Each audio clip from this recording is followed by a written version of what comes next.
आज भारत दुनिया के सबसे बड़े क्रूड ऑयल इंपोर्टर्स में से एक है। हम अपनी ज़रूरत का बहुत बड़ा हिस्सा विदेशों से खरीदते हैं और इसी वजह से जब इंटरनेशनल मार्केट में क्रूड ऑयल की कीमत बढ़ती है तो उसका सीधा असर भारत के आम आदमी की जेब पर पड़ता है। पेट्रोल महंगा, डीजल महंगा तो ट्रांसपोर्ट भी महंगा और आखिर में लगभग हर चीज़ महंगी। लेकिन सोचिए, अगर भारत अपने फ्यूल का कुछ हिस्सा खुद बनाना शुरू कर दे तो, और अगर इम्पोर्टेड ऑयल की डिपेंडेंसी कम हो जाए तो। यहीं से शुरू होती है एथेनॉल रेवोल्यूशन की कहानी। एथेनॉल एक अल्कोहल बेस्ड बायोफ्यूल है। ये शुगर केन, मेज और कई एग्रीकल्चर क्रॉप से बनाया जा सकता है। सबसे इंटरेस्टिंग बात यह है कि एथेनॉल कोई फॉसिल फ्यूल नहीं है, मतलब इसे ज़मीन के अंदर से निकालने की ज़रूरत नहीं पड़ती। इसे हर साल दोबारा प्रोड्यूस किया जा सकता है और इसी वजह से इसे रिन्यूएबल फ्यूल भी कहा जाता है। आज भारत में E20 फ्यूल काफ़ी जगह मिलने लगा है। E20 का मतलब है 20% एथेनॉल एंड 80% पेट्रोल। लेकिन अब बात सिर्फ E20 तक सीमित नहीं है, अब फोकस है E85 पर। एक ऐसा फ्यूल जिसमें 85% एथेनॉल और 15% पेट्रोल है, और इसी E85 को लेकर नितिन गडकरी सबसे ज़्यादा बात कर रहे हैं। अब आप सोच रहे होंगे कि एथेनॉल से किसानों का क्या ही लेना देना। जवाब है बहुत कुछ, क्योंकि एथेनॉल बनने के लिए शुगर केन और मेज जैसे क्रॉप्स की डिमांड बढ़ेगी। जितनी डिमांड बढ़ेगी उतनी प्रोसेसिंग होगी, और जितनी प्रोसेसिंग होगी उतनी इनकम जनरेट होगी। कई एक्सपर्ट्स का मानना ये है कि एथेनॉल इंडस्ट्री रूरल इकोनॉमी को बूस्ट कर सकती है। यही वजह है कि नितिन गडकरी बार बार कहते हैं कि एथेनॉल मिशन सिर्फ फ्यूल प्रोजेक्ट नहीं है, ये एक फार्मर सपोर्ट भी है। यहीं पर सबसे बड़ा कन्फ्यूजन होता है।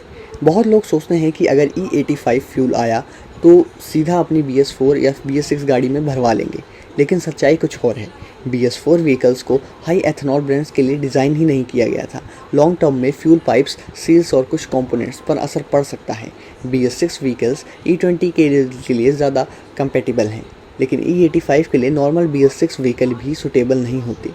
तो इसके लिए चाहिए होती है एक स्पेशल कैटेगरी की व्हीकल, जिसे कहा जाता है flex fuel. Flex fuel vehicle या FFV एक ऐसी गाड़ी होती है जो पेट्रोल और एथेनॉल दोनों फ्यूल्स को हैंडल कर सकती है। व्हीकल के सेंसर फ्यूल्स कंजप्शन को डिटेक्ट करते हैं, उसके बाद ECU इंजन को ऑटोमेटिकली एडजस्ट कर देता है, यानी ड्राइवर को मैनुअली कुछ करने की ज़रूरत ही नहीं पड़ती। ब्राज़ील जैसे देशों में ये टेक्नोलॉजी सालों से सक्सेसफुल है। अब भारत भी धीरे धीरे इस डायरेक्शन में बढ़ रहा है। अब सवाल है, क्या फ्लेक्स फ्यूल महंगी होंगी? शॉर्ट आंसर है हाँ, थोड़ी सी, क्योंकि फ्यूल सिस्टम और इंजन कंपोनेंट्स को एथेनॉल कंपैटिबल बनाना पड़ता है। लेकिन अगर फ्यूल सस्ता मिलता है तो रनिंग कॉस्ट में भी फ़ायदा हो सकता है। सबसे पहले फ़ायदे, इंपोर्टेड क्रूड ऑयल पर डिपेंडेंसी कम होगी, किसानों की इनकम बढ़ सकती है, देश के अंदर फ्यूल प्रोडक्शन को बूस्ट मिलेगा।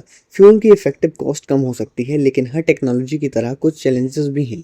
एथेनॉल की एनर्जी डेंसिटी पेट्रोल से कम होती है, मतलब माइलेज में कुछ गिरावट आ सकती है। दूसरा चैलेंज है इंफ्रास्ट्रक्चर। आज हर पेट्रोल पंप पर E85 अवेलेबल नहीं है। और तीसरा चैलेंज है कॉम्पैटिबिलिटी। हर पुरानी गाड़ी इस फ्यूल को यूज़ नहीं कर पाएगी, क्योंकि वो उस हिसाब से डिज़ाइन ही नहीं करी गई थी। अगर कल से E85 इतना ही फ़ायदेमंद है तो फिर हर पेट्रोल पंप पर क्यों नहीं मिलता? दरअसल किसी भी नई फ्यूल को लॉन्च करना सिर्फ गाड़ियों लॉन्च करना जितना आसान नहीं होता। उसके लिए पूरा इंफ्रास्ट्रक्चर तैयार करना पड़ता है। Storage tanks, transportation network, fuel dispensing system और सबसे इम्पोर्टेंट पेट्रोल पंप्स। इसी वजह से भारत में E85 का रोल आउट धीरे धीरे किया जा रहा है। यानी E85 भारत में आ चुका है, लेकिन अभी हर भारतीय तक नहीं पहुंचा है। बहुत लोग सोचते हैं कि BS4 या BS6 गाड़ी को मॉडिफाई करके E85 पर चलाया जा सकता है, लेकिन हाई एथेनॉल ब्लेंड्स के लिए सिर्फ सॉफ्टवेयर अपडेट काफ़ी नहीं होता। Fuel lines, injectors, seals, sensors, ये सब और मैकेनिकल कंपोनेंट्स को एथेनॉल कंपैटिबल बनाना पड़ता है। इसी वजह से फ्यूचर में फैक्ट्री फिटेड फ्लेक्स फ्यूल ज़्यादा प्रैक्टिकल सॉल्यूशन है, एंड कंपनीज भी अब ये आपकी एथेनॉल कंपैटिबल किट्स भी निकालना चालू कर देंगी आपके BS4 व्हीकल्स के लिए, तो उनको भी टेंशन लेने की कोई ज़रूरत नहीं है। तो अब आते हैं उस सवाल पर जिसके लिए शायद आपने इस वीडियो पर क्लिक किया था।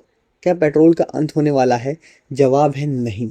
कम से कम अगले कई सालों तक पेट्रोल और डीजल भारत के फ्यूल इकोसिस्टम को एक बहुत बड़ा हिस्सा बने रहेंगे। लेकिन फ्यूल का फ्यूचर सिर्फ एक टेक्नोलॉजी पर डिपेंड नहीं करेगा। फ्यूचर मल्टी फ्यूल होगा, जहाँ पेट्रोल भी होगा, डीजल भी होगा, EVs भी होंगी, हाइड्रोजन भी होगा और एथेनॉल भी अपनी जगह बनाएगा। आज भारत एक नए फ्यूल एरा के दरवाजे पर खड़ा है। एक ऐसा एरा जहां फ्यूल सिर्फ ज़मीन के अंदर से निकलने वाले क्रूड ऑयल से नहीं आएगा, बल्कि भारत के खेतों से भी आ सकता है। आज सवाल ये नहीं है कि एथेनॉल भारत में आएगा या नहीं आएगा, सवाल ये है कि जब आप अपनी अगली गाड़ी खरीदेंगे तो उसके फ्यूल टैंक में पेट्रोल होगा या भारत के किसानों की फसलों से बना एथेनॉल। इसका जवाब आने वाला समय ही देगा और हम सब उस बदलाव को अपनी आंखों के सामने देखने वाले हैं। मैं हूं शिवांश और आप देख रहे हैं ऑटो केयर एक्स। मिलते हैं अगली वीडियो में।